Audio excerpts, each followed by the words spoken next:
Hello everyone, welcome back to the channel. आज हम class 11 physics का एक बहुत इंपॉर्टेंट टॉपिक डायमेंशंस और डायमेंशनल एनालिसिस को बहुत इजी लैंग्वेज में समझेंगे। ये टॉपिक बोर्ड्स और कम्पिटिटिव एग्ज़ाम्स दोनों के लिए इम्पॉर्टेंट है, तो चलिए स्टार्ट करते हैं। हर फिज़िकल क्वांटिटी जो होती है वो किसी ना किसी फंडामेंटल क्वांटिटी से मिलकर बनती है।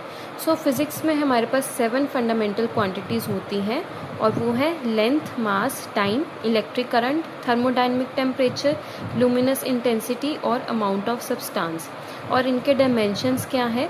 लेंथ का होता है कैपिटल L, मास का कैपिटल M, टाइम का कैपिटल T, इलेक्ट्रिक करंट के लिए कैपिटल A, थर्मोडायनेमिक टेम्परेचर के लिए कैपिटल K, ल्यूमिनस इंटेंसिटी के लिए कैपिटल I और अमाउंट ऑफ सब्सटेंस के लिए कैपिटल N।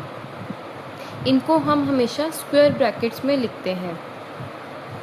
अब बात करते हैं डायमेंशनल फॉर्मूला की। किसी भी फिजिकल क्वांटिटी को हम इस फॉर्म में लिखते हैं और ये फॉर्म है हमारे पास Q directly proportional to L X M Y T Z I A K B N C J D।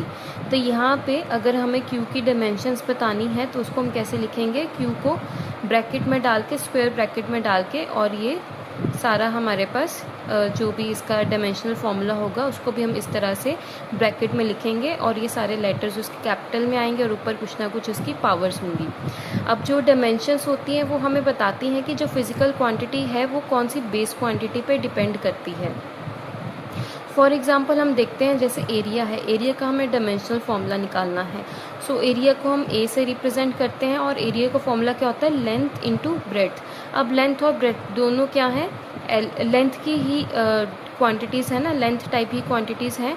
तो इसको हम किस तरह से लिखेंगे? एरिया के लिए सबसे पहले ए इसका सिंबल आ जाएगा और लेंथ इंटू ब्रेड्थ, लेंथ के लिए भी एल और ब्रेड्थ के लिए भी एल, दोनों लेंथ की ही क्वांटिटीज़ है। ठीक है जी। इनका जो बेस यूनिट है वो क्या है? लेंथ है। तो इसको ये एल इंटू एल क्या बन जाएगा हमारे पास? L square. उसी तरह से वॉल्यूम का फॉर्मूला क्या है?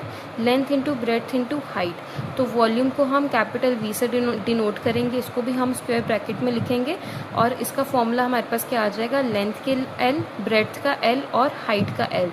ठीक है, तीनों को हम कुछ ना कुछ मेजर ही करते हैं ना, ये सारी लेंथ की ही आगे क्वांटिटीज़ हैं, तो इसके लिए भी हमारे पास क्या आ जाएगा? Length Q.